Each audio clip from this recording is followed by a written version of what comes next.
2015년 동계학술대회 농업 분야 쪽에 세션입니다.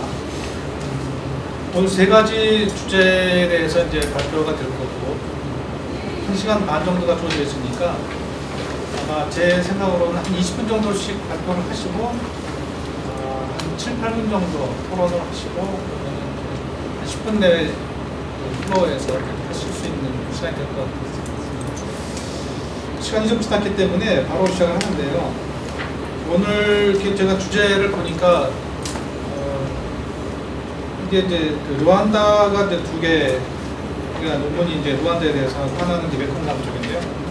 또 공통적으로는 국제개발협력 쪽 분야에서 좀 드물게 양적인 그런 방법론 사용을 해가지고 논문이 좀 발표가 될 예정이고 좀 흥미로운 그런 주제가 될 것 같아요.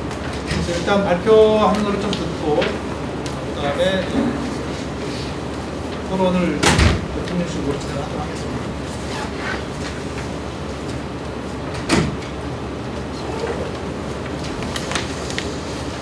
네, 그럼 먼저 발표를 좀 듣도록 하겠습니다. 첫 번째 발표는 한국농촌경제연구원의 세 분이 한꺼번에 작성했습니다. 최영욱 선생님께서 개발도상국 축산업 개발 정책을 통해 본 국가정치 증진 전략, 또한 기린카 프로그램인데요. 기린카 프로그램은 아마 국제개발협력 쪽을 하시는 분들이면 한 번은 들어보신 그런 프로그램일 거예요.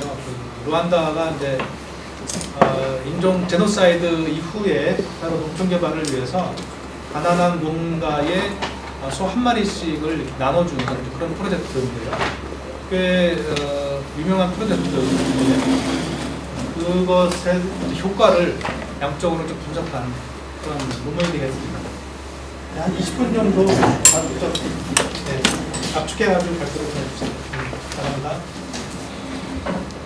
예, 반갑습니다. 저 한국농촌경제연구원에서 일하고 있는 최용욱이라고 하고요. 반갑습니다. 바로 시작하도록 하겠습니다. 일단 사진인데요. 제가 직접 찍은 사진이고요. 루안다 가서 기린카 농가를 방문하고 찍은 사진입니다.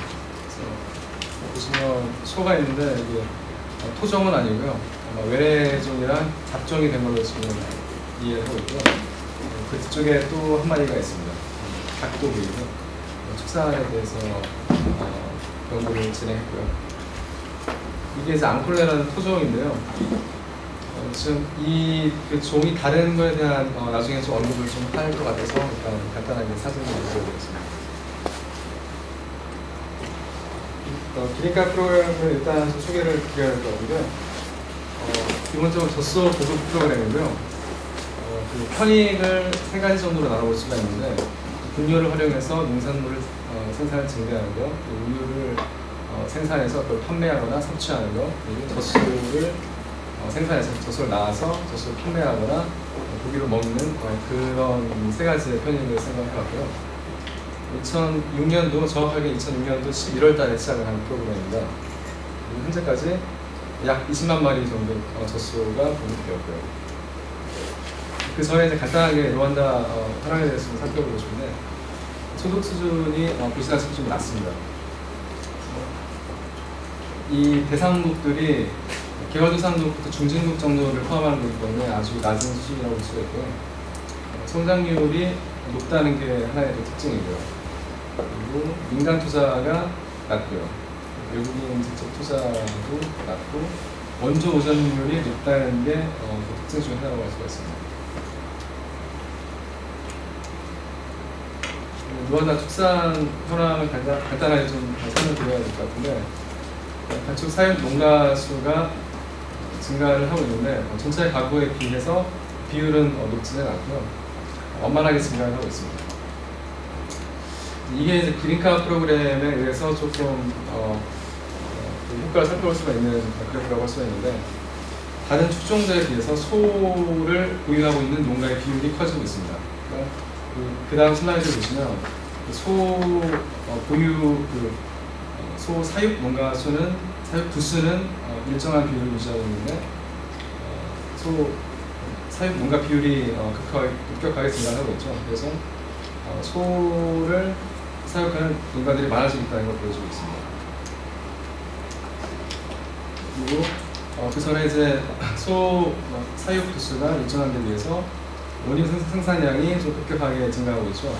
그래서 우유 생산량이 늘고 있다는 것은 기존에 이제 앙콜레라는 이제 토종에서 그 잡종이나 우유를 많이 생산하는 그런 축종이 많이 들어오고 있다는 그것을 보여주고 있습니다. 이제 연구를 말씀드려야 될 것 같은데 연구 주제 그 질문으로서 정책 투입 결과, 기린카 프로그램의 실시 결과, 국민들에게 편의를 가져온 규모와 가치를 살펴보고자 했고요. 정책 효과가 개인에 미치는 영향, 그리고 정책이 사회에 미치는 영향의 크기를 보고자 했습니다. 그리고 그 뒤에 두 가지는 사실 아직은 충분히 보지 못했는데 일단은 간단하게 다루고자 합니다. 기린카 프로그램 다시 한번 이제 말씀드리면 정책의 도구는 젖소를 일단 국민들에게 주는 거고요. 그 기준이 있습니다. 그래서 국민들이 0.25에서 0.75헥타르 사이에 그 논을 보유하고 있을 때 그 정책 수혜 대상이 되는 거고요. 그래서 또 하나의 특징은 정책 결과물의 수평적 확산이라고 볼 수 있는데 그 정책 대상이 된 농가에서는 그 젖소를 받아서 젖소를 받는데 그냥 받는 게 아니라 좀 어느 정도 임신할 수 있는 상태거나 임신하고 있는 젖소를 받게 됩니다. 그러면 그 젖소가 첫 암소를 낳게 되면 그 암소를 다른 이제 농가에게 주는 거죠. 그런 정책의 중심 포인트가 있고요. 그 정책의 배경에는 적은 토 면적이 적기 때문에 1인당 포당 경시 면적이 적습니다. 그래서 그 믹스드 파밍이라고 적은 농지에서 어떻게 효율적인 소득을 낼지에 대한 그런 연구를 진행했고요. 그런 정책을 실시를 하고자 했던 거고요. 어떤 아까 처음에 보셨듯이 빈곤 해소를 하기 위한 하나의 방편으로 진행을 하는 정책입니다.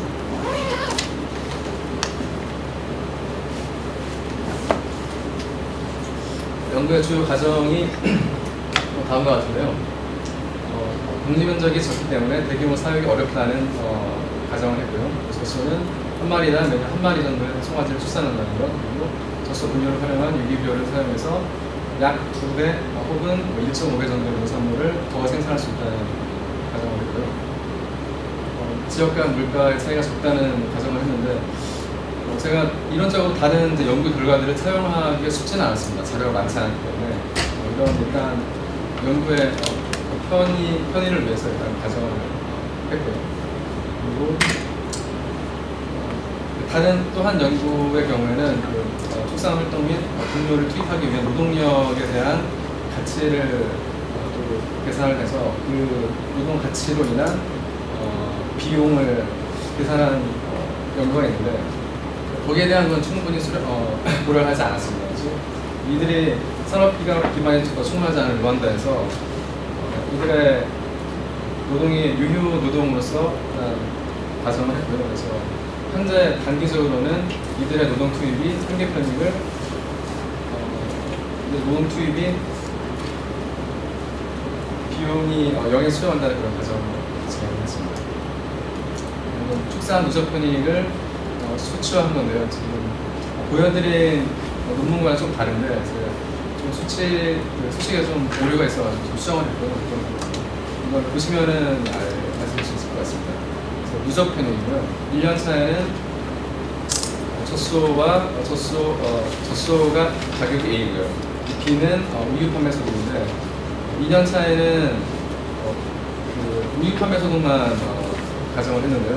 한 마리를 다른 농가에게 준다는, 기부한다는 가정하에 그렇게 B만 더해지는 거고요. 3년 차에는 1년 차와 거의 동일한 편익이 되고 4년 차부터 거의 2배의 우유 판매 소득과 1.5배의 젖소 판매 소득이 있다는 가정을 했는데 수소가 될지 암소가 될지 모르기 때문에 거기에 대한 가정을 해서 1.5배로 예상을 했습니다.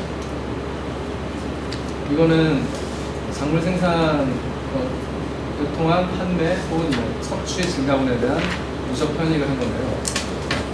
시나리오 1입니다. 이거는 그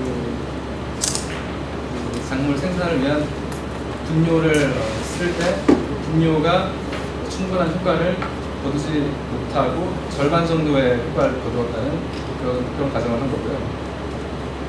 2, 3년 차에는 아직은 성화가 되지 않은 상태이기 때문에 그런 충분히 분뇨가 나오지 않는 걸 가정해서 그 분뇨들을 활용한 통합 사료, 즉 그 지역에서 나오는 농작물 수확 후 잔해에 대한 그런 잔해를 활용한 그런 통합 비료를 적용한 것을 가정을 한 겁니다. 이건 이제 충분히 그 분뇨를 활용한 비료가 작용을 했다는 것을 가정을 한 거고요. 거의 한 2배 정도, 즉 기존의 정책 투입 전에 생산량의 2배가 추가가 된 것을 가정을 한 겁니다. 그리고 이제 비용을 가정을 한 거고요. 그럼 이제 하나의 그 기존의 연구를 대입을 해서 그걸 사용을 해서 계산을 해본 거고요. 북예세라 지역의 연구 설문 자료를 토대로 일단은 가정을 해봤고요. 숙사 비용은 처음에 한 번만 들어가는 거고요. 지속적인 비용이 생기는데 사료를 구입하기 위한 혹은 조달하기 위한 비용, 그리고 물 구입 비용, 의료 비용인데 각각을 쓰는 농가가 있고 쓰지 않는 농가가 있습니다. 그래서 그거에 대한 개수를 도출을 했고요. 거기에 대한 그 바탕으로 비용을 산출을 했습니다. 이것은 이제 편익과 비용을 총합을 더해서 순 편익에 대한 예측을 한 거고요. 1년차에는 2,000불 조금 넘어가는 그런 정도의 편익이 있고 2년차에 다시 떨어졌다가 한 마리의 젖소를 이제 주는 거죠. 그리고 다시 3년차에는 그 이후로는 줄 필요가 없기 때문에 다시 원상복귀가 되는 거고요. 4년차부터는 2마리의 성우를 활용하여 계속 편익을 발생시킨다는 가정하에 추이를 예측을 했습니다. 선행 연구가 진행이 되었는데 제가 직접 가서 설문을 진행을 할 수가 없기 때문에 일단 기존 선행 연구를 충분히 활용을 하고자 했고요. 이 설문의 경우에는 프로펙스트 스코어 매치를 통해서 분석을 했고 사료 비용을 좀 받아 측정했다는 그런 생각이 들었는데 기존에 제가 논문을 보시면 아시겠지만 거기에서 이제 활용했던 다른 또 연구를 보면 사료를 활용하는 농가들이 많지는 않습니다. 이제 기본적으로 자기네들 수입이 적기 때문에 투입을 하기가 쉽지가 않은 거죠. 그런 것이 있고 소품종별 편익을 분석했는데 이거는 굉장히 좋은 연구 같다는 생각이 드는데요. 자기네들이 앙콜레라는 기존의 그 토종 축종은 편익이 많이 나지가 않습니다. 우유가 적더라도 키로수가 많지 않기 때문에 거기에 대한 오히려 그 비용이 편익을 넘어선다는 그런 정도의 연구 분석까지 진행을 하였고요. 그 밖에 이제 크로스 브리드나 프리지안이나 그런 우유나 살코기가 많이 나오는 그런 종류에 대한 편익은 큰 것으로 나타났습니다. 또 재밌는 거는 사료 조달을 위한 여성이나 어린이 노동 증가의 가능성을 제기했는데 이 연구에서 그 분석까지 한 건 아니고요. 가능성을 제기했는데 저희 연구원에서 그 분석 공동 연구를 진행할 게 있습니다. 그래서 루안다 측의 육류 생산량에 대한 연구를 진행했는데 그 육류 생산량에서 생산하기 위한 사료 조달 방식에 대한 이제 설문을 진행을 했는데 여성과 어린이가 일부 사료 종류에 대해서는 이들의 노동이 들어간다는 이제 그런 설문이 진행이 되고요. 충분히 타당성이 있다고 보는데 아직은 그 루안다의 산업 기반이 충분치가 않기 때문에 아직은 한계 효용은 이들의 그 한계 가치가 노동의 투입에 대한 가치가 크지 않다고 판단을 하고서 연구를 진행했습니다. 이건 또 최근에 진행된 연구인데요. 동일하게 PSM 분석을 진행을 했는데 설문을 통한 분석을 진행했고요. 작물 생산 증가분도 제가 이제 가정한 수치랑 큰 차이를 보이지 않고요. 소득의 증가가 174불 정도로 이렇게 나왔는데 크게 나오지 않은 거는 소를 판매한 그 금액에 대한 것을 고려하지 않은 걸로 제가 판단했습니다. 좀 더 다시 한번 봐야겠지만 그런 정도의 연구가 진행이 되었었고, 그래서 2차 시나리오에 따라서 작물 생산이 증가된 정도를 계산해 본 결과 1톤 정도의 작물 추가적인 생산이 이루어진 것으로 판단했고요. 연평균 지출은 28달러로 아주 크게 가정을 했는데, 여기에 대해서 논란이 많이 있을 수가 있다는 생각을 했습니다. 하지만 일단은 그냥 실질적인 가치 측정만이 아니라 정책적인 기준점을 제시하고자 하는 그런 의도도 일부 있었기 때문에 이 정도의 판단을 했지만, 하지만 또 연구를 진행하면서 충분히 가능할 수 있다는 생각을 들었고요. 그래서 일단 제시를 했습니다. 가구당 정책적 결과 편익의 증가분은 첫 3년 평균은 2,000불 정도 되었고요. 4년차 이후부터는 두 마리의 성우가 지속적인 편익을 창출을 하고 특별한 문제가 발생하지 않고 매년 소를 생산하고 한다는 가정하에 3,748불 정도의 편익을 계속적으로 낸다는 그런 가정을 했습니다. 7년간의 정책적 투입 총액은 1억 4,342만 달러를 했는데, 모든 소에 대해서 정부에서 투입을 했다는 가정을 한 거고요. 그래서 한 마리에 1,000불 정도의 가격으로 소를 구입을 해서 그 농가들에게 나눠주거나 혹은 농가에서 농가간 간 것까지 포함을 한 겁니다. 누적적으로 정책 수혜자가 얻은 것으로 판단하는 편익을 그래프로 그려봤고요. 총 정책적인 투입 대비 8.8배 계산했는데, 여기에 대해서는 실질적인 그 정도의 편익이 나는지에 대한 검증도 필요하겠지만, 정책적으로 충분히 그것을 서포트할 수 있는 자기네들의 장치가 있는지 거기에 대한 고려를 할 수 있다는 판단을 해서 진행을 해봐요. 키워드라고 말씀을 드려야 될지 모르겠는데, 일단 연구의 의미를 찾아보고자 생각을 했는데, 일단 편익이 늘어난 것이 복지 증진이 된 것이냐, 그에 대한 것은 더 얘기를 해볼 필요가 있다는 생각을 했습니다. 예측같이 도달을 위한 정부의 과제는 정부를 대상으로 하는 건 아니지만, 어떤 정부가 되었든 이러한 정책적인 도구를 통해서 정책을 펴고자 할 때 어떠한 필요한 기본적인 툴들이 있는지에 대한 고민을 할 수 있다는 생각을 했고요.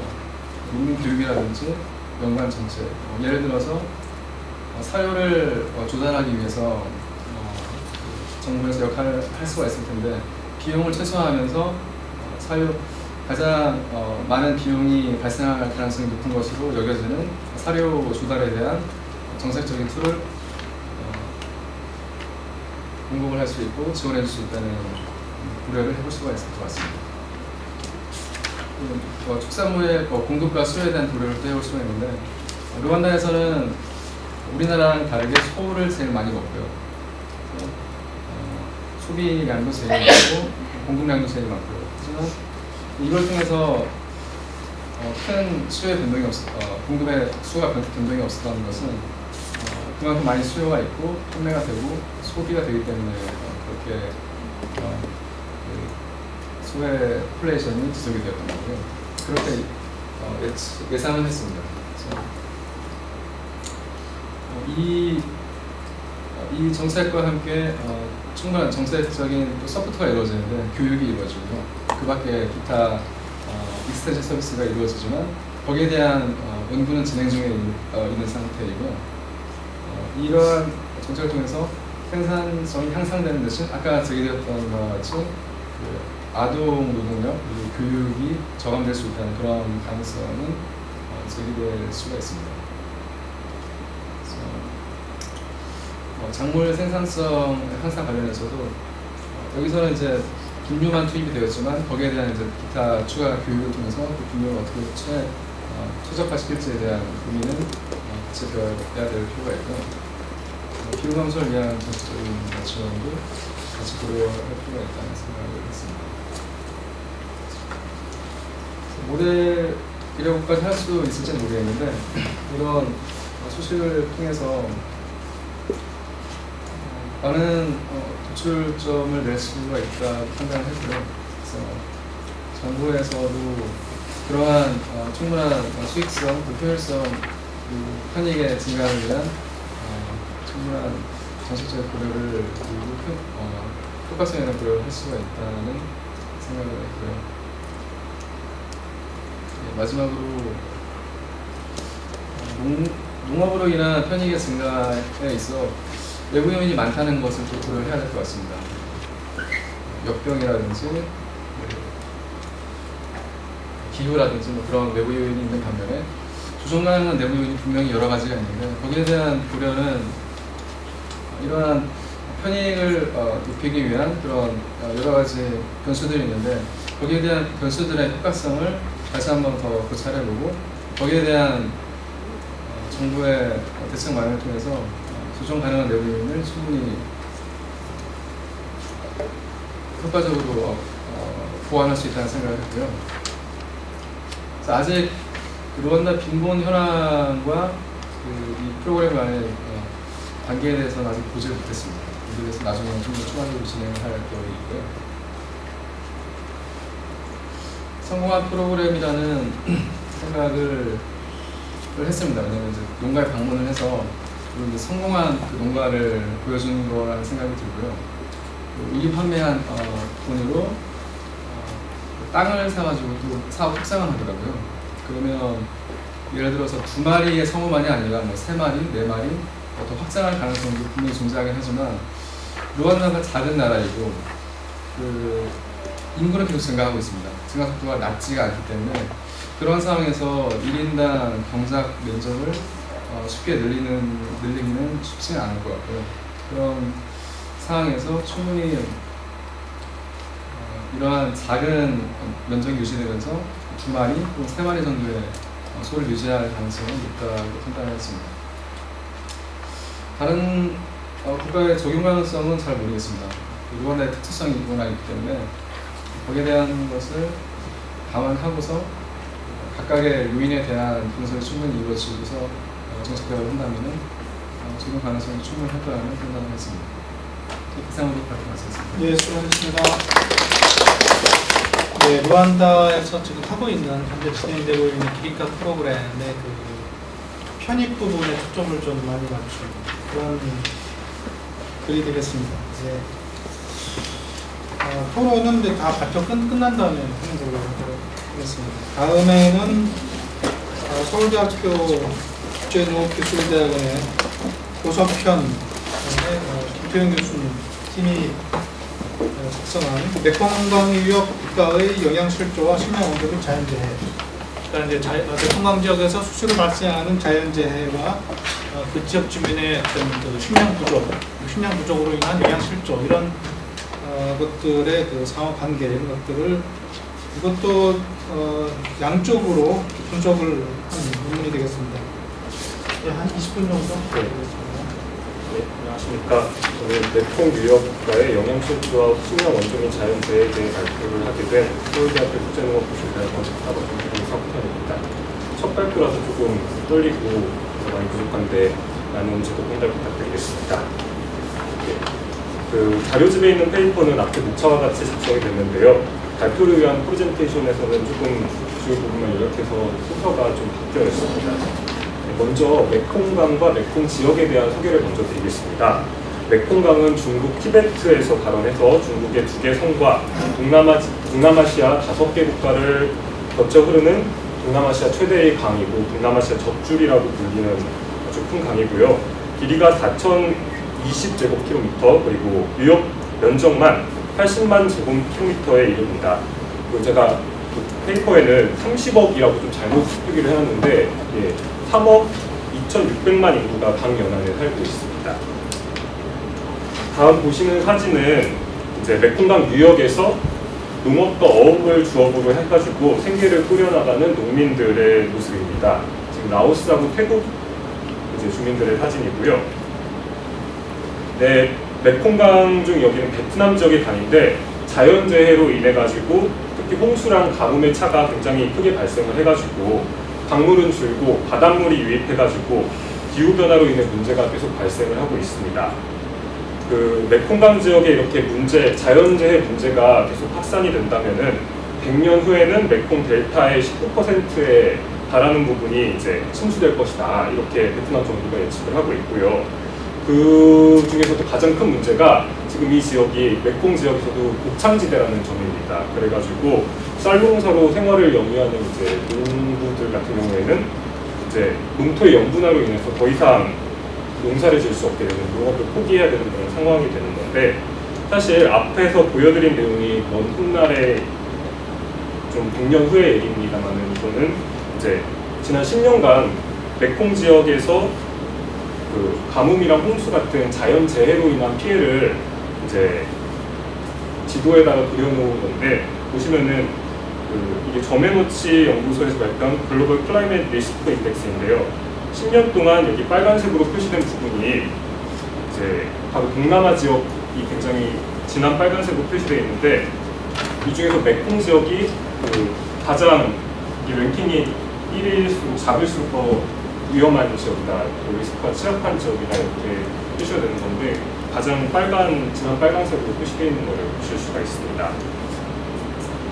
실제로 그 피해 국가 규모를 살펴보면은 상위 10개국 가운데 5개 국가가 동남아시아 국가고요. 그 중에서 미얀마, 베트남, 태국 같은 경우에는 메콩 지역 국가로 분류가 됩니다. 여기 보면은 CRI 지수라는 거는 사망자 수, GDP 손실 같은 거를 종합적으로 분석을 해가지고 만드는데, 낮을수록, 그 지수가 낮을수록 그 기후변화 리스크에 취약하다는 것을 얘기를 합니다. 그런데 메콩강 지역 인구가 아까 말씀드렸듯이 3억 명에 이르고 있고, 그중 7천 명의 인구가 강 유역에 거주를 하고 있거든요. 그리고 또 메콩강 유역의 인구는 계속 증가할 것으로 예상이 되고 있고, 이에 따라서 식량 수요도 계속 증가를 할 것이라고 예상이 되는 상황인데요. 사실 인구 증가가 되는 거에 따라서 식량 수요가 증가하는 것은 필연적인데, 농업 기술이 발달을 했지만 아직까지 식량 문제가 완전하게 해결됐다고 보기는 어렵다고 하더라고요. 그래가지고 아직까지도 만성적인 기아 문제가 남아 있고, 또 국제사회 문제로 굉장히 야기가 되고 있는데, 올해 사실 유엔 새천년 개발 계획에서 이제 설정했던 마지막 회의고, 올해는 이제 유엔 지속가능 개발 목표가 시작되는 첫 회의입니다. 그래서 두 개발 목표에서 좀 중요하게 가장 선두에 제시된 주요 목표로 빈곤 해결이랑 기아 해결을 뒀었는데요.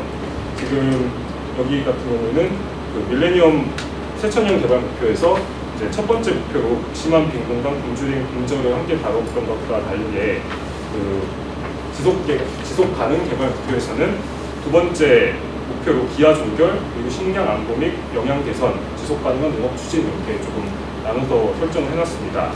그래서 이러한 노력 덕분인지 모르겠지만 다행스럽게도 국제적으로 영양 실조는 세계적으로 감소 추세를 보이고 있습니다. 1990년에서 92년 평균 18.6%에 이르던 영양 실조 인구가 2010년, 2012년에는 11.8%까지 줄어들었고요. 근데 안타깝게 메콩 지역 같은 경우는 위에 있는 그래프인데요. 여전히 많은 영양 실조 인구가 있고, 90년에서 92년 사이에 평균 44.3%가 이제 영양 실조 인구인데, 이게 사실 국제 평균 수치보다도 2배가 넘는 수치거든요. 그래가지고 굉장히 높은 영양실조를 보이고 있다고 생각이 되고요.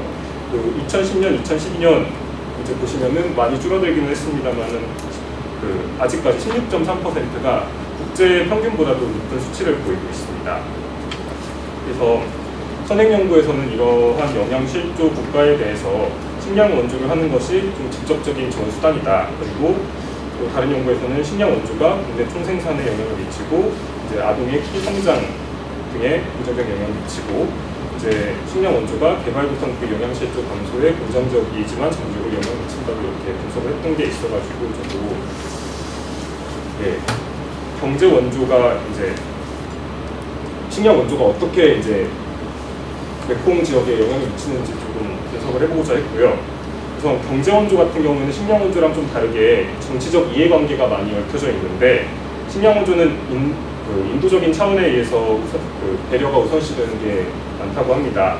그래서 이거는 식량 원조 국제 규모인데요. 75년도에 29억 2,300만 달러까지 이제 됐던 식량 원조 규모가 91년도 50억 원을 찍고 그 다음부터는 급속히 하락하는 모습을 보이고 있고요. 2007년 같은 경우에는 13억 8,400만 달러까지 감소를 했다가 이제 2008년도 같은 경우는 국제 금융 위기 때문에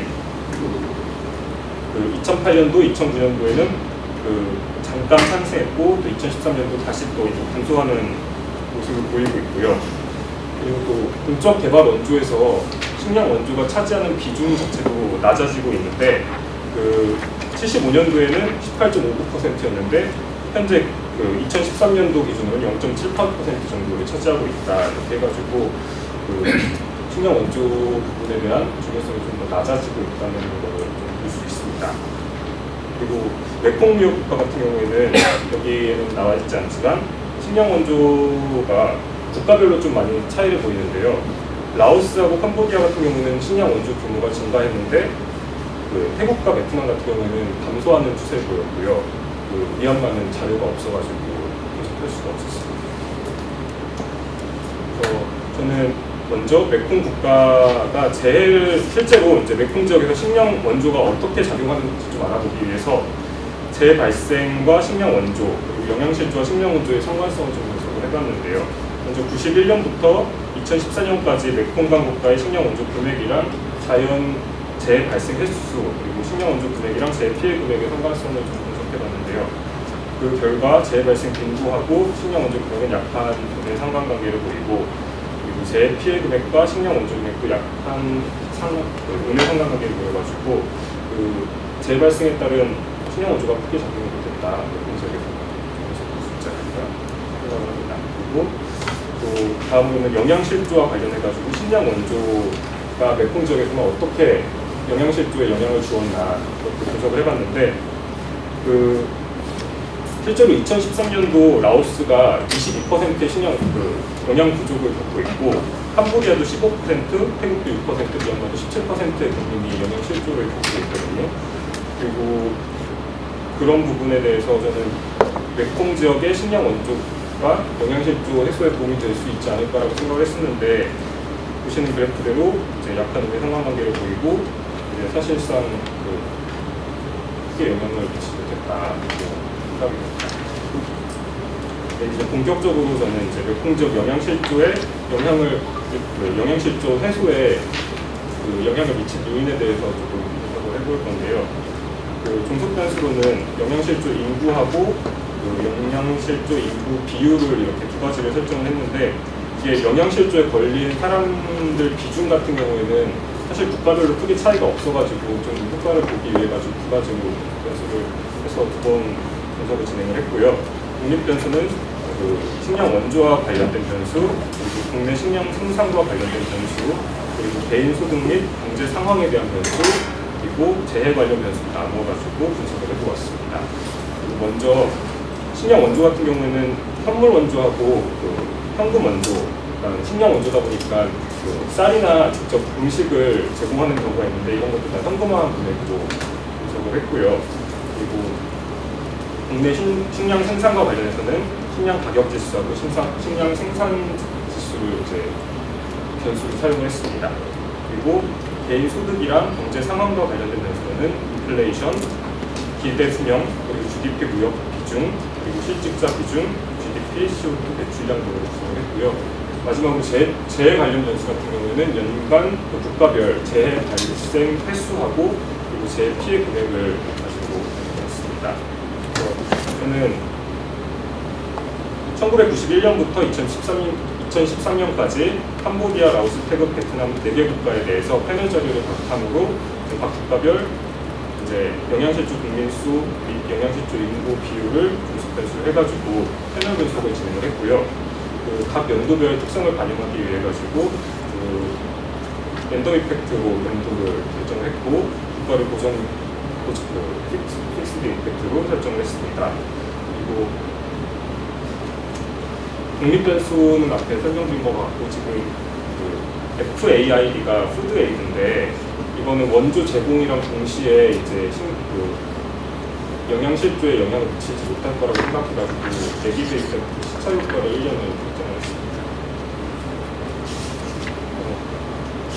이제 요인 분석 결과인데요. 이거는 영양실조 국민 수를 이용해서 분석한 결과 이제 영양실조에 영향을 미치는 요인은 GDP 그리고 식량 원조 그리고 식량 생산 지수, 인플레이션, GDP에서 무역이 차지하는 비중가 이렇게 나타났고요. GDP가 10억 달러 증가할 경우에 이제 영양실조 국민 수가 15% 감소한다 이렇게 좀 해석을 할 수 있고 식량 원조 같은 경우에도 100만 달러 증가하면은 국민 수가 영양실조에 걸린 국민 수가 0.62% 감소한다. 그리고 식량 생산도 늘어나면은 한 단위 증가하면은 생산 지수가 1 증가하면은 영양실조 국민 수도 0.51% 감소하는 걸로 나타났고. GDP에서 무역이 차지하는 비중이 1% 증가할 때 영양실조 국민수도 0.25% 감소하는 걸로 나타났습니다. 하지만 인플레이션 같은 경우에는 1% 상승할 때 영양실조 국민수가 0.15% 증가한다 이렇게 했고요. 비교를 위해 가지고 OLS 분석을 연도별 확률 효과를 고려하지 않고 했는데 유사한 결과라고 했습니다. 그리고 이거는 전체 국민 중에서 영양실조에 걸린 인구의 비율을 이용해서 분석을 했는데 이것도 앞의 결과와 같이 GDP, 식량 원조 생산, 식량 생산 지수, 인플레이션, GDP에서 무역이 차지하는 비중이 영향을 미치는 것으로 나타났습니다. 그래서 마지막으로 결론은요. 앞의 내용은 다 앞에 있는 내용인 것 같고 마지막으로 좀 한계점을 말씀드리면은 개발도상국의 자료가 미비해가지고 완벽한 패널 자료 구성이 조금 불가능했고요. 개별 국가의 정치적 상황에 대해서 조금 반영하지 못한 것은 좀 한계로 지적이 됩니다. 네, 여기까지.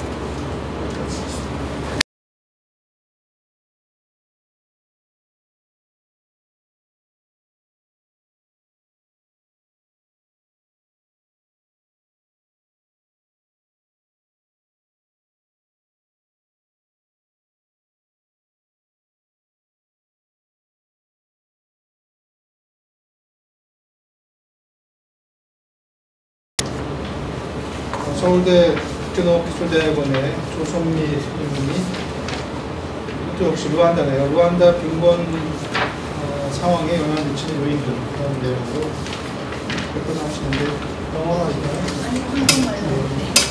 다행입니다. 네, 20분 정도 부탁드리겠습니다. 안녕하세요. 저는 서울대학교 국제농업기술대학원 사업사 과정에 재학 중인 조선미라고 합니다. 제가 오늘 발표할 주제는 루안다의 빈곤 결정 요인에 대한 연구입니다. 발표 목차입니다. 먼저 저는 연구의 배경에 대해서 간략히 설명드리겠습니다. 다음으로 본 연구에서 사용한 대략 경제학적인 모델과 데이터에 대해서 설명드리겠습니다. 다음으로 추정 결과에 대해서 말씀드리고 마지막으로 결론을 제시하며 발표를 마치겠습니다. 먼저 루안다에 대해서 간략히 설명드리겠습니다. 루안다는 아프리카 내륙에 위치한 국가로 적은 규모의 토지를 가지고 있습니다. 1인당 GDP는 644달러 정도로 로우인컴 컨트리로 분류되고 있으나 현재 아프리카 국가 내에서는 높은 경제 중 하나입니다. 또한 농업은 GDP에서 약 33% 정도를 차지하고 있습니다. 사회적 특성과 관련해서는 앞서 설명드렸듯이 루안다는 적은 규모의 토지를 가지고 있으나 많은 인구가 거주하고 있기 때문에 높은 인구 밀도의 특징을 보이고요. 또한 성비의 경우 92.9 정도로 여성 인구가 남성 인구에 비해서 좀 더 많은 상황입니다. 교육 수준과 관련해서는 초등학교의 등록률은 높지만 이후의 교육 수준은 상당히 낮은 수준이고 지역과 관련해서는 수도인 키갈리시티와 크게 동부, 북부, 서부, 남부로 구분되어집니다. 제 연구의 출발점은 루안다의 주요 사회 경제적인 특성을 파악하면서 이러한 루안다의 사회 경제적인 특성이 루안다의 빈곤 상황에 어떠한 영향을 미칠까 이러한 질문에서 시작되었는데요.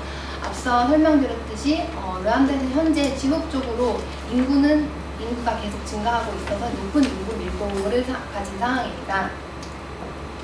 또한 많은 인구가 농업에 종사하고 있는데요. 이 그래프가 나타내는 바는 16세 이사의 노동 가능 인구로 분류되는 인구의 성별에 따른 직업 분포를 나타내는데 보시다시피 많은 인구가 농업 부분에 종사하고 있음을 알 수 있고 또 특히 여성 인구가 농업에 종사하는 비율이 약간 더 높다는 것을 알 수 있습니다.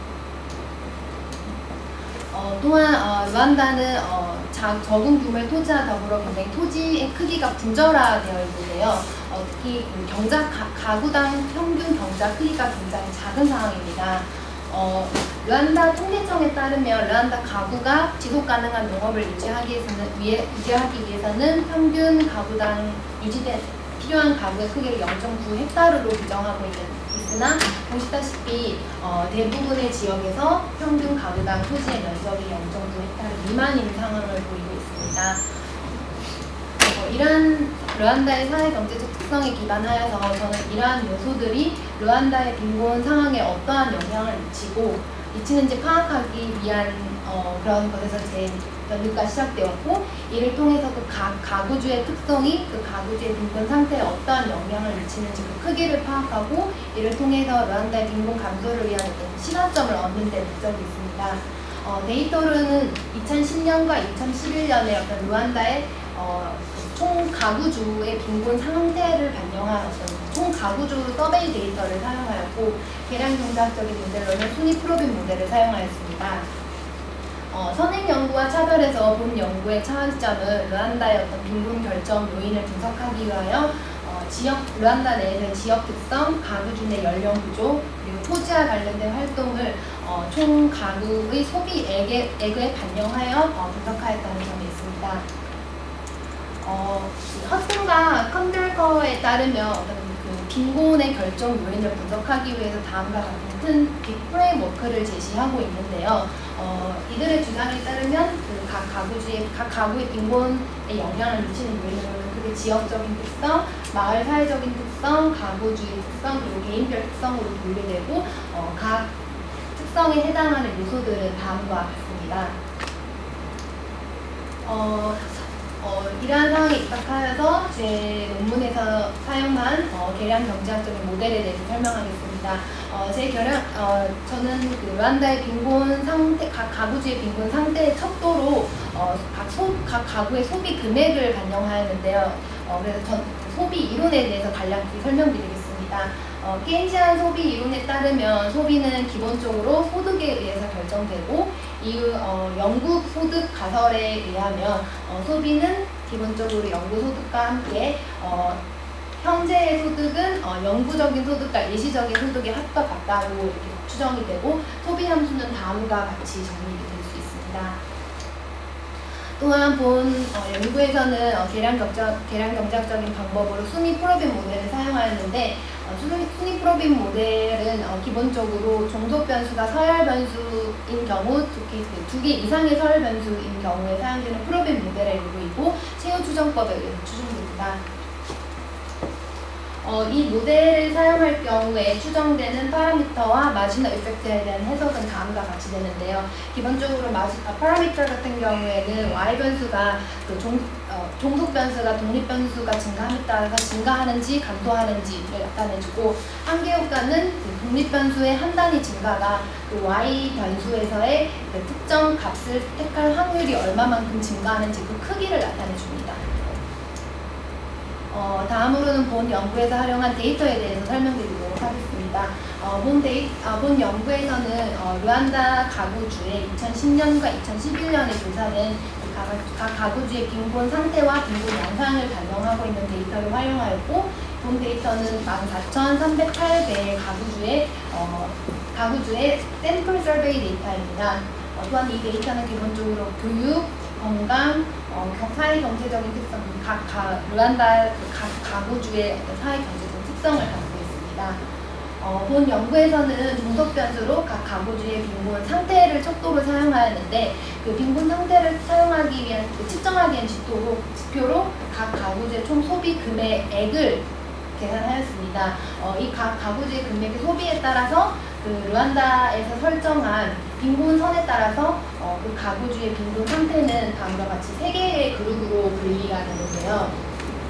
보시다시피 극심한 빈곤 상태, 그리고 빈곤한 상태, 그리고 빈곤하지 않은 상태, 각 3개의 그 소비액에 따라서 분류됨을 알 수 있습니다.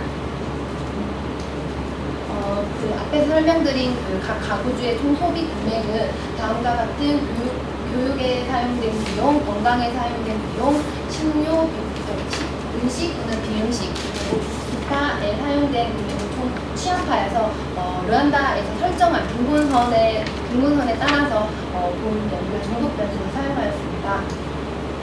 본 연구에서 사용한 독립 변수에 대해서 설명드리도록 하겠습니다. 본 연구에서는 독립 변수로는 각 가구주의 특성, 지역 특성, 그리고 인구 구조, 각 가구주 내 연령 구조, 그리고 고용 상태를 사용하였는데요. 먼저 가구주의 특성과 관련해서는 가구주의 성별, 그리고 가구주의 나이, 가구주의 결혼 상태를 반영하였고, 지역 특성으로는 르완다 각 지역의 더미 변수를 사용하였습니다. 그리고 연령 구조 같은 경우에는 르완다에서 분류하고 있는 인구 구조의 그 그룹에 따라서 각 가구주에서 이 그룹에 해당하는 가구원의 수를 반영하였고요. 직업 변수도 마찬가지로 르완다에서 농업에 종사하거나 그 외의 산업에 종사하는 각 가구원의 인구수를 반영하였습니다. 다음으로는 또 그와 더불어 교육 변수, 그리고 토지와 관련된 특성, 자산, 소득, 접근성과 관련된 변수를 반영하였는데요. 교육 특성도 마찬가지로 르완다에서 분류되고 있는 각 교육을 마친 각 가구원의 수를 반영하였고, 토지와 관련된 특성으로는 토지에 대한 권리, 그리고 랜드 유즈 컨sol리데이션이라는 르완다 정부에서 2008년부터 추진하고 있는 굉장히 작은 규모로 분절화되고 있는 토지를 통합적으로 관리하기 위한 프로그램을 받은 제 여부, 그리고 관계, 그리고 토지 토양 침식 보호를 받았는지 여부, 그리고 총 토지의 크기를 반영하였고, 자산 특성으로는 토지 소유의 여부, 총 가축수, 소득 특성으로는 각 가구주가 자기들의 농산물을 판매한 횟수, 그리고 자기들이 수확한 수확물을 총 시장에 팔았을 경우의 시장 가치, 그리고 기본적으로 아까 설명드린 소득 변수를 반영하였습니다. 접근성과 관련된 변수로는 총 학교까지 가는 데 걸리는 시간을 반영하였습니다. 지금부터는 추정 결과에 대해서 설명드리도록 하겠습니다. 추정 결과에 따르면 각 가구주의 빈곤 상태에는 성별, 그리고 지역, 그리고 각 가구주 내 연령 구조, 고용 상태가 통계적으로 유의미하게 영향을 끼치는 것으로 분석되었습니다. 또한 교육 수준, 토지와 관련된 활동, 그리고 소득, 그리고 접근성과 관련된 변수가 각 가구주의 빈곤 상태에 통계적으로 유의미하게 영향을 끼치는 것으로 분석되었습니다. 앞에서 설명드린 추정 결과에 대해서 좀 더 구체적으로 설명드리도록 하겠습니다. 먼저 하우스홀드 젠더, 각 가구주의 성별 특성과 관련해서는 여성일 경우, 각 가구주가 여성일 경우 빈곤에 취약할 것으로 분석되어서 르완다에서 여성 가구주가 빈곤에 더 취약하다는 점은 파악됐습니다. 또한 지역 특성과 관련해서는 그 가구주가 농촌에 거주하거나 남부지방에 거주할 경우에 더 빈곤에 취약할 것으로 분석되어서 르완다 내에서 그 지역별 빈곤의 격차가 있는 것으로 사료됩니다. 연령 구조와 관련해서는 모든 그룹에서 해당 연령의 가구원이 많을수록 빈곤에 취약하였는데요. 이는 제 생각에는 르완다의 높은 인구 밀도가 빈곤에 영향을 미치는 게 아닌가 생각이 됩니다. 또한 고용과 관련해서는 자기 땅을 가지고 자기는 땅을 가지고 종사하거나 또한 농업 소득을 위한 농업에 종사하는 경우에는 빈곤에 취약하나 그 외에 농업 이외의 산업에 종사하는 가구원의 수는 많을수록 빈곤 개선에 좀 도움이 돼서 농업에 종사하는 가구의 빈곤 취약성을 알 수 있었습니다. 또한 교육 수준도 마찬가지로 모든 해당 그룹에서 교육을 받은 가구원의 수가 많아질수록 빈곤에 덜 취약하였으나 특히 직업 교육을 받은 가구원의 수가 많을수록 빈곤에 덜 취약하여서 덜 취약한 것으로 분석되었고 토지 특성으로는 정부의 토지 통합 프로그램과 토양 침식 보호를 받은지 여부가 빈곤 개선에 빈곤 상태를 더 낮게 하는데 유의미하게 영향을 미쳤고 소득과 관련해서는 사실 소득 자체보다는 농산물을 판 횟수와 그리고 자기들의 수확물의 가치를 좀 시장에 팔았을 경우가 더 유의미하게 분석되어서 이는 농가들이 수확한 것을 시장에 팔 수 있는 것이 부분과 빈곤 개선에 더 중요한 영향을 끼치는 게 아닌가 사료됩니다. 접근성과 관련해서도 마찬가지로 학교까지 가는 시간도 유의미하게 영향을 끼치는 것으로 분석되었습니다. 그리고 이 그래프는 이 앞에서 노출된 그 지수를 바탕으로 YI가 3 여기서는 이제 빈곤하지 않을 그 가구의 각 변수가 끼치는 한계 효과의 크기를 측정한 나타낸 표인데요. 이 변수는 앞에서 통계적으로 유의미하다고 추정되었던 그 변수들이 각 Y에 끼치는 한계 효과를 계산하는 그래프이고 이를 통해서 그 각 변수가 빈곤 상태에 얼마만큼 영향을 미치는지 크기를 계산할 수 있었습니다. 이렇게 각 한계 효과의 크기를 계산함으로써 르완다에서 어떤 빈곤 개선을 위해서 어떤 신화점을 얻을 수 있지 않을까라고 해서 제가 정리해 봤는데요. 먼저 크게 우선적으로 여성 가구주에 대한 지원, 그리고 지역 격차의 완화, 그리고 인구 정책이 우선적으로 필요할 것으로 사료됩니다. 여성 가구주와 관련해서서는 앞에서 설명드렸듯이 르완다는 남성 인구에 비해 여성 인구가 더 많고 또한 노동 분야에서도 남성에 비해서 여성이 더 많은 노동 인구의 비율을 차지하고 있기 때문에 이들에 대한 직업 교육이라든가 이들에 대한 소득 개선을 할 수 있는 정책이 필요할 것으로 사료됩니다.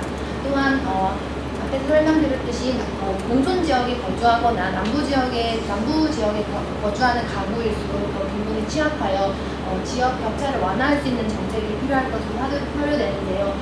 그런데 이 각 지역마다 어떤 빈곤의 양상이 조금 다른 것 같아서 각 지역별 특성을 반영할 수 있는 어떤 빈곤 완화 정책이 필요하지 않을까 생각이 되었는데요. 예를 들어 농촌의 경우에는 많은 여성이 농업에 고용되어 있고 일자리를 가지고 있으나 빈곤에 취약하였고 남부 지방의 경우에는 농촌 지역보다는 도시 지역에서 그것도 여성 인구가 실업률이 굉장히 높았어요. 그래서 그 각 지역에마다 빈곤의 양상이 조금 다르게 나타나서 이걸 고려하는 어떤 정책이 필요할 것으로 사료되고 인구 정책 또한 전반적으로 현재 르완다 높은 인구 밀도를 가지고 있고 관리할 수 있는 것이 필요하다고 사료되는데 특히 분석 결과에 따르면 각 가구원에서 16세 이하의 인구 non-working 그룹으로 분류되는 가구원의 수가 많을수록 그 가구가 더 빈곤에 취약하여서 제 생각에 출산율 관리 정책이 우선되어야 하지 않을까 사료되었습니다. 이와 더불어 농업에 종사하는 노동 인구에 대한 지원, 그리고 직업 교육의 확대, 토지와 관련된 정부 프로그램의 확대, 농산물 어떤 시장을 활성화가 필요할 것으로 분석되는데요. 특히 그 땅이 없이 어떤 소득을 위해서 자기 땅이 없이 소득 그런 그 소득 없이 또한 땅이 없이 일하는 어떤 농업 인구에 대한 지원이 필요할 것으로 보이고, 특히 직업 교육을 받은 가문의 수가 많을수록 빈곤에 덜 취약하여서 우리는 직업 교육을 확대하면 빈곤 개선에 효과적이지 않을까 생각되었고, 또한 토지와도 마찬가지로 이 루안다에서 2008년부터 실시하고 있는 토지 통합 프로그램과 함께 토양 침식 보호를 프로그램을 확대할 필요가 있을 거라고 생각되었습니다. 저기서 나타낸 수치는 현재 그 루안다의 전체 면적에서 이 해당 프로그램을 받은 비율을 나타내서, 특히 랜드 유즈 컨솔리데이션 프로그램을 받은 아직 비율이 좀 높기 때문에 이 프로그램을 조금 더 확대해보면 어떨까 하는 생각이 들었고, 마지막으로는 특히 농산물을 팔았던 횟수와 수확된 농산물을 총 시장에 팔았을 그 가치가 농가의 각 가구주의 빈곤 개선에 조금 더 도움이 되어서 제 생각에는 이런 농산물을 팔 수 있는 시장이라던가 아니면 수확후 관리 기술과 이런 농식품 시장의 활성화가 필요할 것으로 다룹니다. 발표를 들어주셔서 감사합니다. 예, 발표 세 분 거 다 들었고요. 시간을 어느 정도 잘 지키신 것 같습니다. 근데 이제 오늘 토론 세 분을 모셨는데 한 분이 못 오시게 되는데요. 그래서 토론을 조금 더 시간을 여유 있게 가질 수 있을 것 같습니다. 일단 두 분 중에서 국제협력단의 장보희 과장님 모셨습니다. 장보희 과장님께서 토론 먼저 하시고, 그 다음에 KDI스쿨에서 오신 전 이명 선생님께서 토론을 하실 건데요. 한 10분 내외 정도 하시면 되겠습니다. 공개발 세분 발표 잘 들었고요. 참신한 시각으로 볼 수 있어서 좋았던 것 같습니다.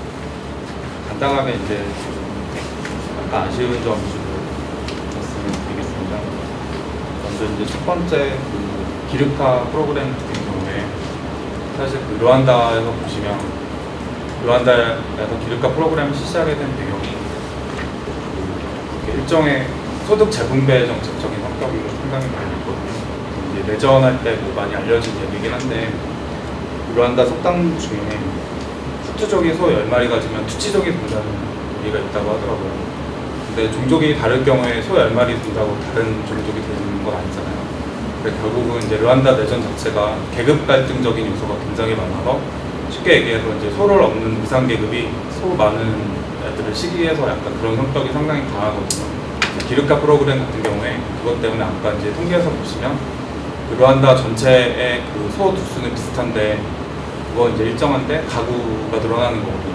그러니까 쉽게 얘기해서 소 10마리 가졌던 집이 한 집에 10마리 가졌던 거를 두 집에서 5마리씩 나누거나 아예 없는 집을 한 마리씩 더 가져서 일종의 이제 소득 배분배적인 성격이 있기 때문에 이제 그런 게 중요한 정책 함의로 된 정책이어서 그런 부분이 좀 빠진 게 약간 아쉽고, 그러다 보니까 이제 이거를 다른 효과가 있다고 해서 다른 나라에서 하는 게 어떠냐 하는 게 그 나라에서 이제 그런 성격이 없을 경우에는 조금 안 맞을 수가 있는 좀 아쉬웠습니다. 그리고 이제 두 번째 구석현 선생님 발표해 주신 부분 같은 경우에는 기후변화 리스크를 위주로 하시면서 메콩델타 지역을 분석해 주셨는데, 제가 이제 일반적으로 생각했을 때 기후변화 그러면 마치 이제 농업 관련해서 전 세계적으로 굉장히 식량의 뭐가 위기가 생기는 것처럼 이렇게 인식을 가지기가 쉬운데, 사실 통계당 보면 기후변화에 따라서 향후 한 10년 정도 추계를 해보면 물론 이제 기후가 바뀌어서 식량 생산에 좀 위기를 겪는 지역도 있지만, 뭐 예를 들어 중부 유럽이나 카자흐스탄, 러시아, 캐나다 이런 나라들은 오히려 늘어나는 추세를 보이거든요. 온도가 이제 추웠다가 올라가는 거기 때문에.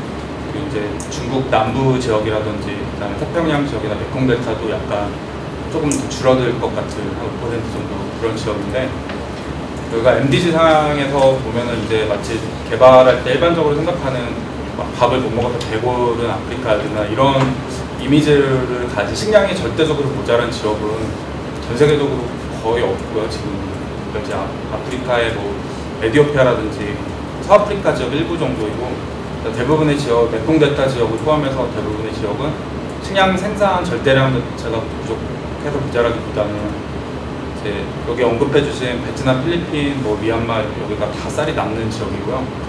오히려 이제 빈곤이라든지 영양실조 측면에서 보자면 이 이 지역의 빈곤을 가속화시키는 것은 식량 생산 자체가 아니라 한국 같은 나라가 이제 기여를 좀 하고 있는데, 한국, 일본 같은 나라가 강력하게 추진하고 있는 그 쌀 시장 보호 정책 같은 것 때문에 오히려 국제적인 쌀 시장이 왜곡되기 때문에 이런 지역의 이제 빈곤한 농민들이 굉장히 비싼 가격으로 사 먹어야 되는 문제 때문에 굉장히 심각해지는 측면이 있어서, 이제 독립 변수로 지금 잡아주신 뭐 식량 원조라든지 뭐 이런 정도의 요소보다는 오히려 무역이나 다른 훨씬 더 영향을 미치는 게 많이 있어서 그건 좀 아쉬웠었고요. 이제 마지막으로 발표해주신 조선미 선생님 같은 경우에 저희가 이제 회과에서도 가끔 그런 실수를 많이 하는데, 이제 빈곤의 원인과 결과를 혼동할 때가 좀 많이 있거든요.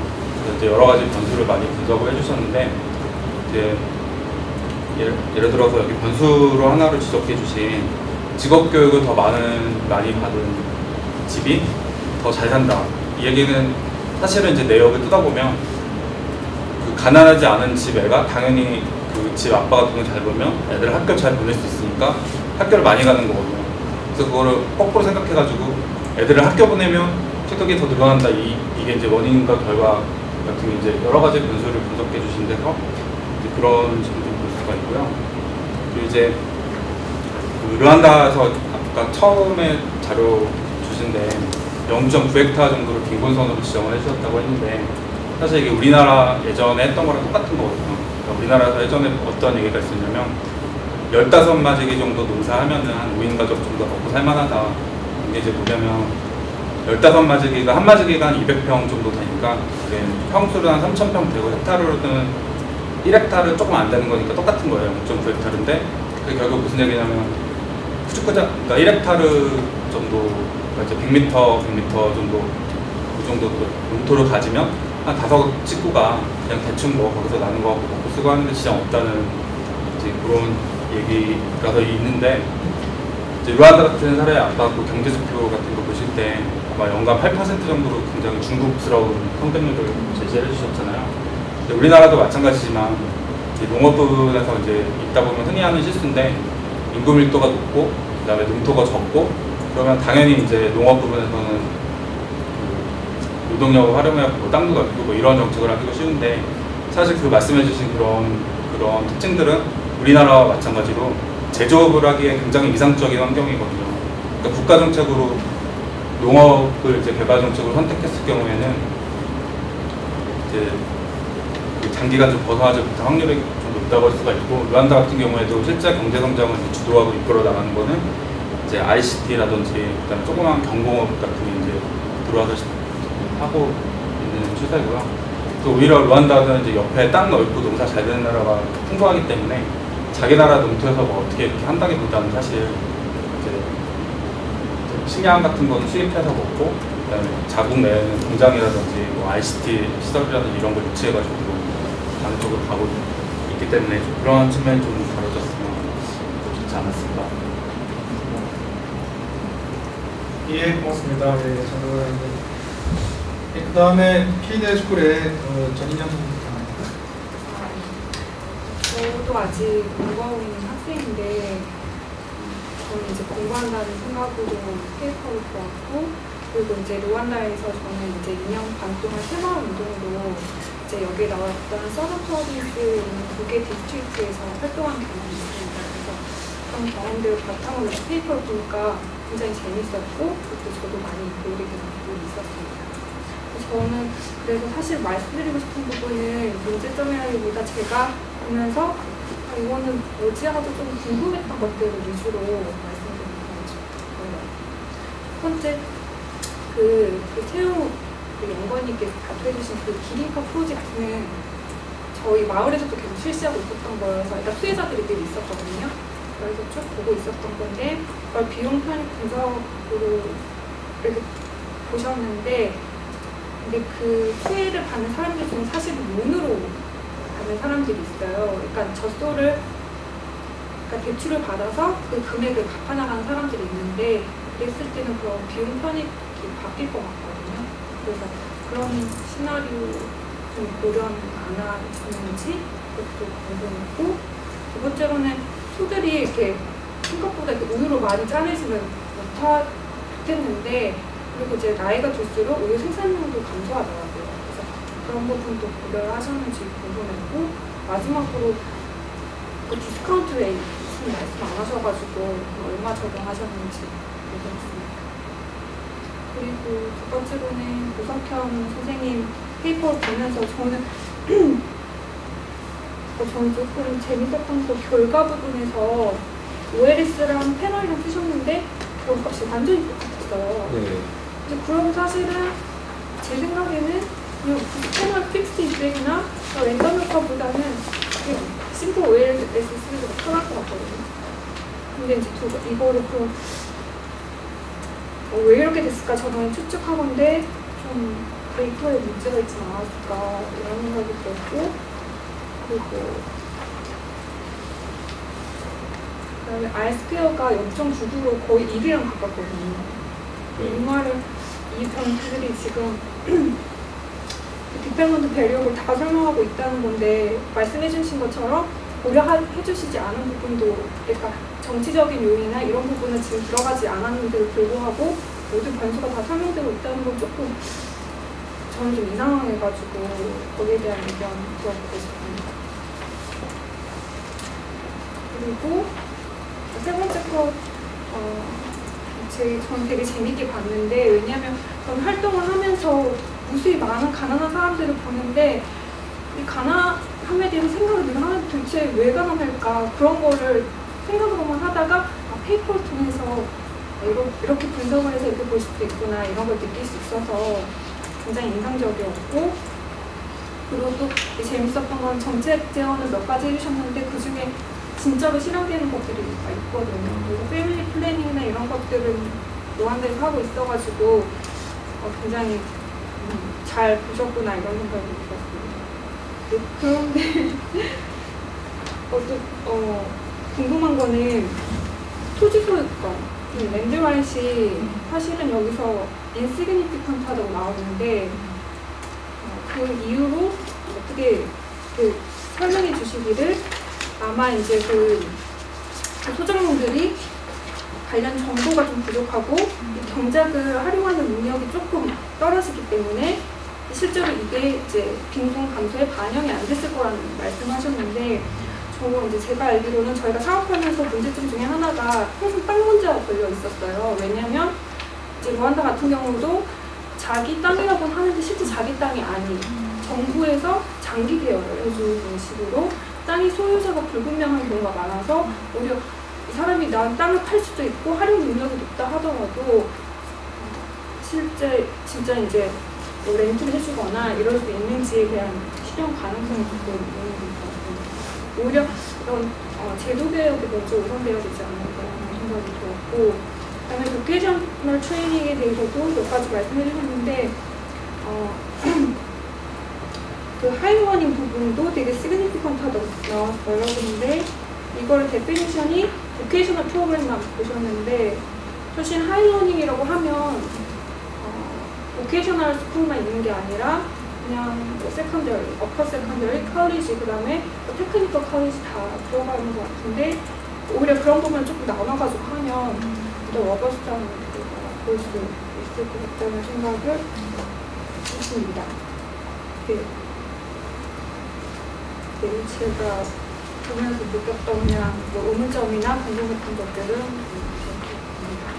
예, 고맙습니다. 예, 두 분 토론하신 거 잘 들었고요. 한 분이 토론장 안 계셨기 때문에 저도 좀 말씀을 좀 드리고 그 다음에 발표하신 분들 스판서를 듣고 그 다음에 또 혹시 플로어에서 질문 있으시면 질문 드리도록 하겠습니다.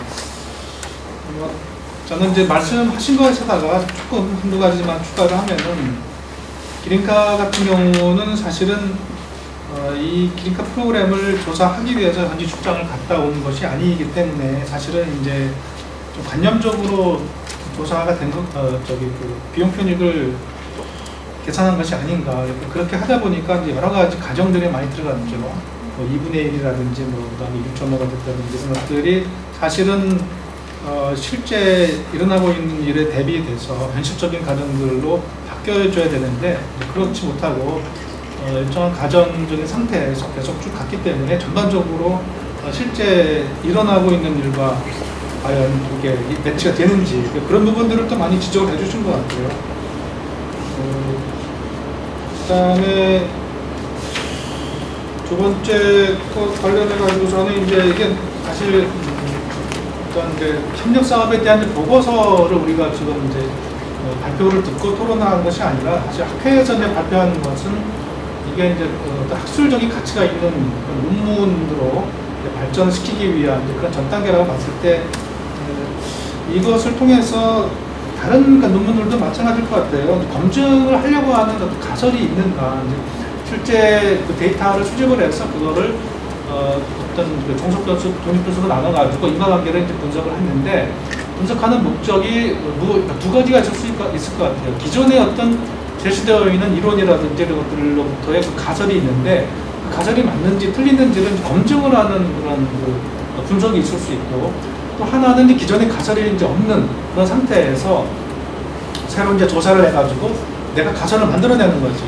내가 조사를 해보니까 이러이러한 인과관계가 이렇게 나오고 이런 것을 통해서 봤을 때 A와 B 사이에는 일반적으로 그러니까 지금은 특수한 경우이지만 일반적으로 이렇게 적용될 수 있는 인과관계가 성립이 될 것이다 라고 하는 그런 이제 가설을 새로 만들어내는 것이 어떤 그 분석의 목적이라고 할 수 있겠는데 그 두 개 중에서 어떤 것에 속하는지가 이제 좀 불분명한 그런 것일 것 같아요. 그래서 기존의 어떤 선행 연구를 통해서 나온 가설들이 있는지를 한번 보고 또는 그것이 목적이 아니라 한다면 이것을 통해서 나온 함의 그다음에 어떤 결론을 통해서 새롭게 제시할 가설이 어떤 건지를 표시를 해주면은 학술적인 그런 부분에서 제가 말씀드립니다. 그다음 이제 마지막 부분에서는 잘된 부분들은 잘 얘기가 안 나오고 좀 이렇게 고쳤으면 하는 부분만 얘기 나오는데 아까 말씀하신 것 플러스 그 인플리케이션으로 나온 것들은 너무 상식적인 것이 아니냐. 그러니까 이제 여러 가지 7가지가 나왔는데 여성 문제, 지역 문제, 그다음에 인구 문제, 무토농, 직업교육, 토양 침수, 시장 판매 이런 것들이 나왔는데요. 여러 가지 것들이 이제 그 나열식으로 되어 있는데 이것이 그 국가 루안다라고 하는 나라에서 실제로 적용이 정책화될 때는 어떤 우선순위도 있어야 될 거고 그 나라의 전략을 반영을 한 그 중장기 목표로 나눈다든지 그런 것들이 이제 나올 겁니다. 나올 건데 지금 제시되어 있는 것은 이게 이제 루안다가 아니라 어떤 다른 나라에서도 그 적용이 되어야 할 그런 필요한 필수 그 정책 목표들일 것 같아요. 그래서 한 단계 더 분석을 해보면 어떻겠는가. 그러니까 지금은 뭐 이제 A를 통해서 B가 나왔는데 왜 A를 통해서 B가 나왔는지를 한 단계 더 분석을 해서 또 다른 변수를 개입시킨다든지 그러면 예를 들어서 뭐 지역 간의 차이가 있다. 남부하고 서부 쪽에 더 가난하다라고 되어 있는데 그러면 그 내에서 그 지역 내에서도 이제 산업이 여러 가지가 구조 다양할 텐데 그 산업 구조를 한번 본다든가 이렇게 해가지고 왜 그쪽이 가난하고 그러면 거기에 대해서 지역 개발을 할 때는 어떤 것을 기준으로 둬가지고 어떤 협력 사업이라든지 그 원조가 들어가야 될 것인지 이렇게 이제 보다 실천적인 정책이 나올 수 있는 그런 인플리케이션이 나왔으면 좋겠다라는 생각입니다. 그러면은 지금 토론해 주신 내용들의 대상으로 해서 답변이 있으시면 이게 참 재미있는 부분이 소를 일단 사람들한테 줘야 되잖아요. 그러니까 소 없는 사람들 대상으로 진행이 되는 정책입니다. 그래서 그 소들을 조달해야 되는데 제가 가정했던 게 이제 소를 판매한 수익을 농가들이 가져가는 거잖아요. 그러면 이 프로그램에서는 RAB라는 농업위원회에서 주관해서 이제 관리하고 투자를 하고 있는데 그 혜택을 받은 농가에서 나온 그 송아지를 성무 직전에 그 소를 구입을 해서 우선순위를 두고 구입을 해서 그걸 이제 주는 거고요. 그렇지 않은 경우에는 이제 가능한 그 지역 내에서 가까운 데서 조달해서 주는 식으로 이루어지는데 그러니까 왜 또 그렇게밖에 될 수 없는 이유가 우유의 생산량을 증산시켜야 되는데 우유를 증산하기 위해서는 기존에 이제 그 공범위하게 확산되어 있는 앙콜레라는 토종이 아니라 개량종을 이제 줘야 되잖아요. 그러니까 어떻게 보면 좀 확산이 되고 자기 혜택 농가의 그 산출물이 지역적으로 로컬라이제이션 돼서 확산되고 그런 구조가 되어 있는 거예요. 그래서 그런 혜택을 서로 보고 그 다음 농가가 또 좋은 종의 소를 받게 되는 그런 선순환 구조가 되어 있다는 게 일단 한 가지 소득 제공에 좋은 이제 툴이라는 확인할 수가 있었고, 다른 나라 적용성의 경우에는 아직은 좀 더 연구를 좀 발전시켜 나갈 필요가 있다는 생각을 합니다. 전인영 선생님 말씀하신 것도 많이 공감을 하고 굉장히 도움이 많이 되었습니다. 그래서 그 루안다 그 기린카 프로그램이 조금 형태가 다양한 것 같습니다. 말씀하신 것 같이 소를 뭐 나눠주는 RAB에 맡겨서 다시 가는 이제 그런 형태가 있을 수도 있지만 론 형태로 어떤 지역마다 또 조금 운영하는 방식이 좀 다르고요. 그래서 그 론을 받아서 론의 형태라고 말씀하셨는데 약간은 좀 이해가 잘 되죠. 보통 이걸 앞에서 이제 소득을 나눠주는데 아주 이제 극비층을 대상으로 나눠주게 되고요.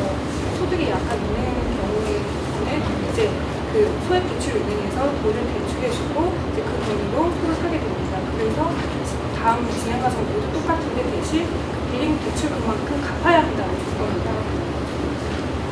네, 그래서 이제 그런 이제 경우도 있더라고요. 그러니까 지역을 좀 다르게 운영되는 경우가 있고 그 기준에 따라서 일정 그 소득수익 이상의 경우에는 돈이 진행되는데 거기까지 사실 보지는 않았습니다.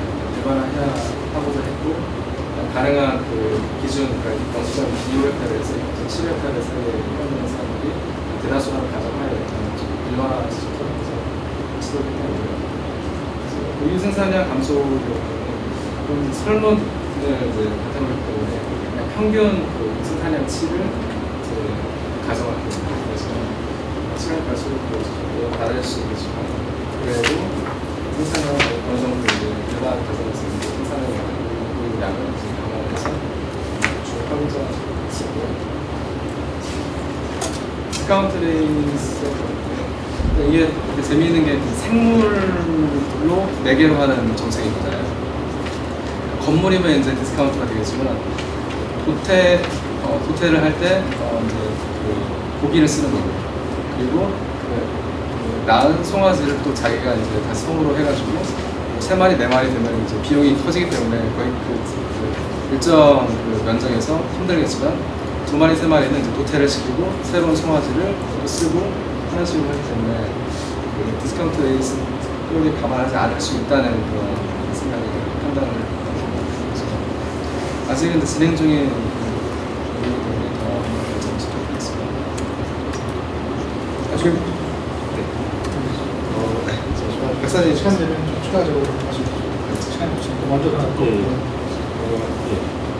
홍보장님께서 아까 쌀시장 외국 때문에 문제에 대해서 말씀해 주신 것 같은데 저도 제가 사실 그 방학 동안에 태국에서 하는 데서 이제 인턴십을 했었다고 말씀드렸고요. 그 동남아 지역에서 보면은 사실 고퀄리티 쌀을 생산해가지고 다 수출해서 내보내고 그 내수 시장으로는 조금 저퀄리티 쌀이 남는다는 거를 한 것 같은데 무역 변수에 대해서 좀 더 선생님 같은 경우는 아까 아이스케어하고 그 페놀이랑 OLS 같은 경우가 나오는 거 저도 이해했는데 이게 대상국가가 너무 적어서 그렇지 않았을까 하는 생각도 사실 좀더 확대해서 하겠습니다. 허장국 선생님께서 말씀해 주신 부분은 사실 이게 이전에 에티오피아에서 한 국가 단위로 해가지고 식량 원조가 영양실조의 감소에 도움이 되었다라는 연구가 있었는데요. 그 부분을 제가 좀 국가 차원이 아니라 좀 그냥 좀 지역 차원 확대는 어떨까 싶어가지고 이제 보통 지역에 대해서 한 거고 새롭게 제시할 가설이나 기존 가설에 대해서 더 생각을 해보겠습니다. 예, 조선희 씨. 세 분께 감사드립니다. 코멘트 주셔서 논문을 조금 더 깊이 있게 다시 볼 수 있는 계기가 됐던 것 같고요. 장봉희 선생님 코멘트에 관해서는 먼저 이제 그 빈곤의 원인과 결과를 약간 혼동해서 보지 않았냐는 말씀을 해주셨는데 저도 이거를 하면서 이제 어떤 내생성 문제라던가 이런 거를 고려하긴 했었는데 선행 연구에서 최대한 제시하고 있는 어떤 변수를 최대한 반영하여서 내생성 문제를 최소화하고자 했었는데 네, 보시는 것 같이 조금 존재할 것 같아서 이거는 제가 좀 더 고민이 필요할 것으로 보이고요. 그리고 두 번째 주신 코멘트는 이제 르완다의 경제 상황이 지금 한국과 비슷하기 때문에 르완다도 제조업이나 경공업과 같은 거로 나아갈 필요가 있지 않냐에 대한 것이었는데요. 저도 데이터에서 어떤 이런 제조업이나 경공업에 대한 데이터는 많이 르완다 ERCV 데이터에서 찾지를 못해서 반영을 못 시켰던 점도 있고, 저도 사실은 이 르완다의 사회 경제적 특성이 농업과 관련된 특성을 위주로 봤기 때문에 못 봤던 것 같아요. 그래서 그 부분도 반영을 하겠습니다. 그런데 제 생각은 르완다도 한국과 같은 방향으로 나아갈 필요가 있지 않겠냐는 코멘트에 대해서는 저는 사실 한국도 지금 농업과 관련된 많은 부족한 경제 성장과에 따른 농업이 굉장히 취약하다고 생각이 돼요. 그래서 르완다 같은 어떤 지금 현재 농업이 국가 산업에서 취약한 국가이기 때문에 일단 농업의 발전이 먼저 우선적으로 되고 그 뒤에 어떤 제조업이나 경공업으로 나아가야지 조금 더 안정적인 경제 성장으로 갈 수 있지 않을까 하는 그런 생각이 들었습니다. 전인영 KDI 선생님께서 주신 코멘트와 관련해서는 토지 소유권과 관련해서는 저도 사실 랜드 라이츠에 관심이 많아서 이 변수가 얼마나 빈곤에 영향을 끼치는지 그거를 보고 싶었는데 사실 이게 통계적으로 유의하지 않게 나와서 왜 그럴까 봤더니 르완다에서 사실 이 토지의 권리를 갖고 있어도 토지를 사고 팔 수 있는 어떤 시장이 많이 형성이 되어 있지 않은 건 아닌가 하는 생각이 되어서 통계 데이터를 보니까 토지 소유 권리가 있어도 시장에 판 경험이라던가 이런 퍼센트는 굉장히 낮아서 토지 소유권과 관련해서는 어떤 랜드 마켓의 어떤 효율성도 같이 봐야 되지 않을까 하는 생각을 저도 논문에 첨부하도록 하겠습니다. 또한 직업 변수가 관련해서도 저도 이 르완다 데이터에서는 설문지가 당신이 higher institution of learning, 한 단계 높은 교육에 참여한 적이 있느냐 없느냐 이런 설문지여서 저도 이 데이터를 보고 이게 정확히 어떤 교육을 의미하는지를 봤더니 보케이셔널 프로그램, 트레이닝 코스 이렇게 참여한 적이 있느냐 없냐라고 분류되어 있어서 저도 사실 이 교육 변수를 이걸 추가하면서 조금 애매모호한 점이 있었거든요. 그래서 다음에 조금 더 이 변수가 정확히 뭘 반영하는지 그리고 좀 더 교육 수준도 조금 더 세컨드리와 하이스쿨에 조금 더 나눠서 볼 수 있도록 반영하도록 하겠습니다. 호정 박사님 코멘트도 저도 제 결과를 분석하면서 이거 너무 상식적인 수준에서 머무는 건 아닌가라는 생각이 들어서 좀 더 깊게 볼 필요가 있다고 생각했고 그래서 저는 르완다에서 도시와 빈곤에서 약간 빈곤 양상이 다르게 나타나는 것 같아서 좀 더 그쪽으로 가서 또한 이걸 실제적으로 정책으로 수립하기 위해서는 어떠한 고민이 필요할지 그런 것까지 함께 볼 수 있도록 노력하겠습니다. 예, 고맙습니다. 시간이 다 돼가긴 하지만 혹시 질문이라든지 코멘트를 하겠다라고 하는 분이 있으시면 한 분 정도 없으신지 제 시선을 자꾸 피하시는 것 같은데 없으신 것 같은데 혹시 김태형 교수님 감사합니다. 저희가 르완다 같은 경우는 저희가 데이터를 월드뱅크로 하우스홀드 서베이 데이터를 받아가지고 하게 된 케이스여서 그쪽 분들이 공학교 생각을 하고 그런 정보들이 많이 이렇게 공유가 됐으면 좋겠다는 생각이 들고요. 코이카에서도 이렇게 여러 가지 사업을 하시면서 정보를 그런 정보가 많이 쌓이면 좋겠다는 생각을 또 저희가 또 베트남에서 그런 정보를 찾으려는 잘 못 찾았거든요. 근데 거시 데이터를 가지고 이렇게 몇 군지역을 분석을 했지만 한국 개발 협력 많은 사업들이 이제 어리크랑 같이 많이 가니까 이런 부분의 연구 성과가 더 많아졌으면 좋겠다는 개인적인 생각을 해봅니다. 감사합니다. 세 번째 논문의 데이터는 이게 그 루안다 정부가 주도가 돼가지고 서베이를 한 건가요? 아니면 국제기구에서 돈을 대줘가지고 한 건가요? DFID 그 기관이랑 루안다 통계청이랑 같이 협력해서.